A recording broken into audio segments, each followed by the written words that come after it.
હવે આપ સાંભળશો મહેસાણા જિલ્લાનો સમાચારપત્ર, જેના લેખક છે જયંતિ ચૌધરી. મહેસાણા જિલ્લામાં ચોમાસાની ઋતુની શરૂઆત થઈ ગઈ છે. જિલ્લાના અનેક વિસ્તારોમાં ભારે વરસાદ વરસી રહ્યો છે. વરસાદને પગલે નીચાણવાળા વિસ્તારોમાં પાણી ભરાયા હતા. કડી શહેરમાં ભારે વરસાદને પગલે શહેરના નાળા પણ ભરાઈ ગયા હતા. ભારે ગાજવીજ સાથે વરસાદથી ગ્રામ્ય વિસ્તારોમાં કુદરતી વીજળી પડવાની ઘટનાઓ પણ સામે આવી હતી, જેમાં ઘણા પશુઓના મૃત્યુ થયા હોવાના અહેવાલ છે. ઉપરવાસમાં સારા વરસાદને લીધે ધરોઈ ડેમમાં પાણીની સારી આવક થઈ રહી છે. ખેડૂતો ચોમાસુ પાકની વાવણી કરી રહ્યા છે. જિલ્લાની ગ્રામ પંચાયતોમાં સરપંચ અને સભ્યોની ચૂંટણીના પરિણામ બાદ હવે ગામોમાં સરપંચો પોતાનો કાર્યભાર સંભાળશે. જિલ્લાની શાળાઓમાં કન્યા કેળવણી તેમજ શાળા પ્રવેશોત્સવના કાર્યક્રમો પણ થયા હતા. વર્ષ 2027 સુધીમાં મેલેરિયા રોગને નાબૂદ કરવા માટે મહેસાણા જિલ્લા આરોગ્ય વિભાગ દ્વારા સારા પ્રયત્નો થઈ રહ્યા છે. જિલ્લામાં કુલ 4,08,000થી વધુ ઘરોમાં આરોગ્ય વિભાગની ટીમો દ્વારા 2,000થી વધુ ઘરોમાં સર્વે કરતા 2,500થી વધુ પાત્રોમાં પૂરા મળી આવ્યા હતા. 260 એકમોને નોટિસ આપીને દંડ પણ વસૂલ કરવામાં આવ્યો હતો. જે ઘરોમાં મેલેરિયાના કેસ સામે આવ્યા હતા ત્યાં દવાનો છંટકાવ પણ કરવામાં આવ્યો છે. મેલેરિયા નાબૂદી માટે આરોગ્ય વિભાગ દ્વારા ડોર ટુ ડોર સર્વે કરીને કામગીરી કરવામાં આવી રહી છે. ચોમાસાને ધ્યાનમાં લઈને મામલતદાર કચેરીઓ ખાતે તાલુકા પ્રમાણે આપત્તિ વ્યવસ્થાપન કેન્દ્રો શરૂ કરાયા છે. કોઈપણ પ્રકારની હોનારત માટે સજ્જ રહેવા તાકીદ કરવામાં આવી છે. મહેસાણા જિલ્લા કલેક્ટર એસ.કે. પ્રજાપતિના અધ્યક્ષસ્થાને પ્રી મોન્સૂન પ્લાન અંગે બેઠક યોજાઈ હતી. ચોમાસા પૂર્વે જર્જરિત મકાનો ઉતારી લેવા, આપત્તિ સર્જક વીજ થાંભલાઓ હટાવી લેવા, કાંસની સફાઈ કરવી, લાઇફબોટ તૈયાર રાખવી, વરસાદ માપક યંત્રોને અદ્યતન બનાવવા, તરવૈયા તેમજ આશ્રયસ્થાનની યાદી બનાવી વગેરે સૂચનાઓ આપવામાં આવી હતી.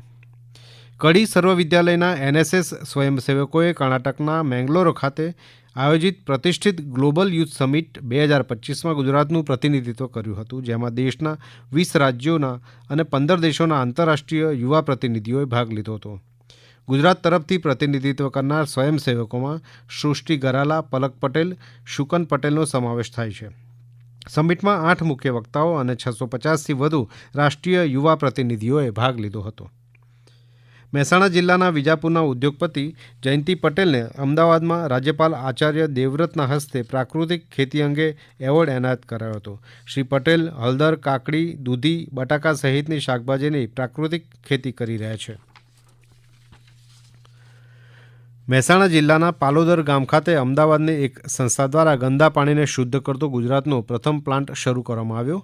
અહીં ગામના રોજિંદા વપરાશના ગંદા પાણીને શુદ્ધ કરવામાં આવે છે. પ્લાન્ટ બનાવવાનો ખર્ચ 6 લાખ રૂપિયા થયો છે, જેમાં ગામના લોકોનો 10% ફાળો છે. પ્લાન્ટમાં હાલમાં દરરોજ 2 લાખ લીટરથી વધુ ગંદુ પાણીનું શુદ્ધિકરણ થાય છે. 7 તબક્કામાંથી પાણી શુદ્ધ કરવામાં આવે છે, જેમાં કોઈ કેમિકલ કે ઇલેક્ટ્રિકનો ઉપયોગ કરવામાં આવતો નથી.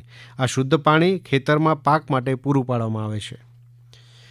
રાષ્ટ્રીય પશુ રોગ નિયંત્રણ હેઠળ મહેસાણા પશુપાલન વિભાગ દ્વારા પશુઓને ખરવા મોવાસના રોગ સામે રક્ષણ આપવા રસીકરણનો 6થો રાઉન્ડ યોજાયો હતો, જેમાં મહેસાણા જિલ્લાના દરેક ગામના પશુપાલકોના ઘરે જઈને કર્મચારીઓ દ્વારા 6,56,000 કરતાં વધુ પશુઓનું રસીકરણ કરવામાં આવ્યું.